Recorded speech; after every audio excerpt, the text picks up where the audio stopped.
We are still having to deal with Ben Shapiro and other right wingers making a big deal about Kaepernick kneeling during football games, during the national anthem. But there is a twist to this story because Joe Rogan, who recently had Ben Shapiro on his podcast, is starting to sniff the BS. He can see it, and it's obvious in this next clip. Take a look. He started by sitting, and people started getting video of him sitting as the preseason was starting. So he then talked to a teammate. They discussed kneeling was the best thing for him to do at the time. Do you remember? Do you know which incident kind of kicked it off? That's why I was going to play the video of it. That's why I had here the actual first video of him talking about him donating $1 million to the local community. I think he had guns drawn on him, which is probably what started. Okay. But here's him talking about that. These communities, and I've been very blessed to be in this position and be able to make the kind of money I do. And I have to help these people. I have to help these communities. It's not right that they're not put in the position to succeed or given those opportunities to succeed. And as far as taking a knee tonight, Eric, as well as myself, had a long conversation with Nate Boyer, who is a military vet, and we were talking to him about how can we get the message back on track and not take away from the military, not take away from pride in our country, but keep the focus on what the issues really are. And as we talked about it, we came up with taking a knee because there are issues that still need to be addressed, and it was also a way to try to show more respect to the men and women that fight for this country. Okay, so that's better, obviously. But that's him. Scroll down for a second, because I think that's 2016.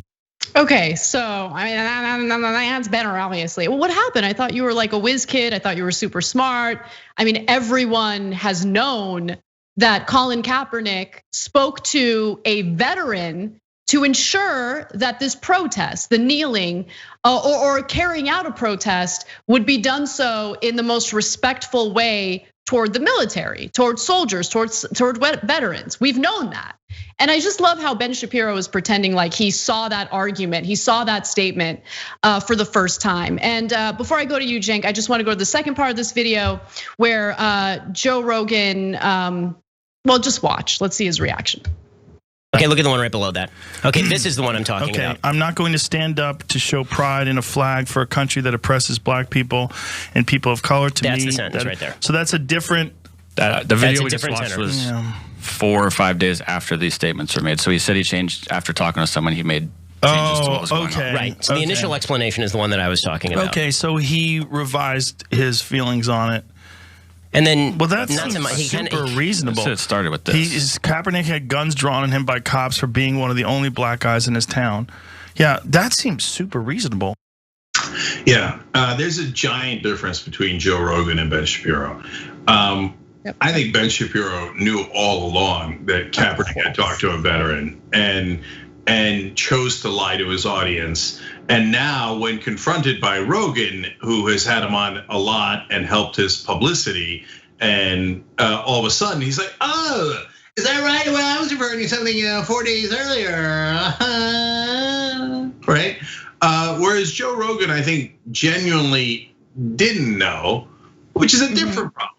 Right? 100%. No, 100%. Like, okay, I sorry to interrupt you, but look, people get angry with Joe Rogan, and there have been times where I get frustrated with the show, mostly because of some of the redundancy. But based on what I know about Joe Rogan, and I do listen to his podcast regularly, he doesn't come from he's not a bad faith actor, right? Whereas Ben Shapiro is. Joe Rogan, remember, he's not like a political analyst. He likes to have conversations. He's an MMA guy, among other things, comedian, right? But his profession is not political commentator or analyst. And so I say that because my frustrations have been when you have these like fast talking shysters like Ben Shapiro on, sometimes they'll say things that Rogan might not be as knowledgeable about. And so he can't rebut the arguments in real time, and you want him to, right? But once you give him the details and the facts and you make a reasonable argument, it's not like he's gonna reject it, right? He's not an unreasonable person. Doesn't mean I agree with him on everything. There are definitely things I disagree with him on, but there's a difference, you're right, between Rogan and Shapiro. Shapiro has built a career off of lying to people who listen to him and making these bad faith arguments, which further defame people like Colin Kaepernick unfairly, right? So that's all I have to say about that. Yeah, well, I have more to say. So first of all, we haven't gotten to the biggest culprit, and it isn't Shapiro or Rogan.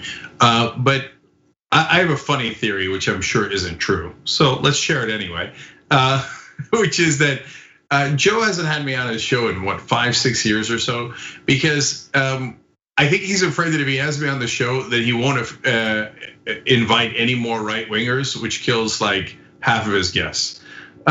So we're clearly right. We're clearly right on all these issues. And I think that he, in the back of his mind, knows that. And so, but then what are you gonna do? He's had all these like Ben Shapiro and Sam Harris and Dave Rubin and all these guys on a billion times, right? And so what is he gonna do? Disavow all of them when he realizes we're right about almost every single position? So he's kind of put himself in a tough spot there. But I've said from day one, and even in the times that he had those guests come on and totally lie about me, that I think Rogan is actually a good guy. And it's kind of a funny thing to say. And he said a lot of bad things, I know that. But I think that you could talk him out of those positions. And I don't think I'm naive for thinking that. And he shows it from time to time. He showed it with Rubin in the post office. He shows it here with Shapiro and Colin Kaepernick. But the problem sometimes with guys like Rogan is that if it doesn't happen to them, it didn't happen, right? That's why he said, if you noticed, oh, he had a gun pulled on him by the cops, so that's fair. No, but look, I've never had a gun pulled on me by the cops, but I could empathize with other people who have. But for guys like Rogan, they're like, oh, if it happened to you, okay, then I get it, that why you're mad. But if you're just looking out for other people, that seems kind of weird, right? So I'm sure he wouldn't put it that way. But let me get to the biggest culprit. That's the media. Because Rogan knows more about politics, way more about politics than the average bear does, right? So you say, well, it's not his job and he doesn't know that as much. Yeah, I hear you on that. But he knows way more than a normal citizen does. Normal citizens never heard that Kaepernick talked to a veteran and actually did it in a respectful way. They do if they watch the Young Turks, they watch other progressive shows, but the mainstream media never tells them that. Every time they cover the story, they make it sound like Kaepernick hates the flag, hates the troops, and they move on. So Shapiro can lie in his little dark cave that he's got somewhere and have a couple of dudes believe him.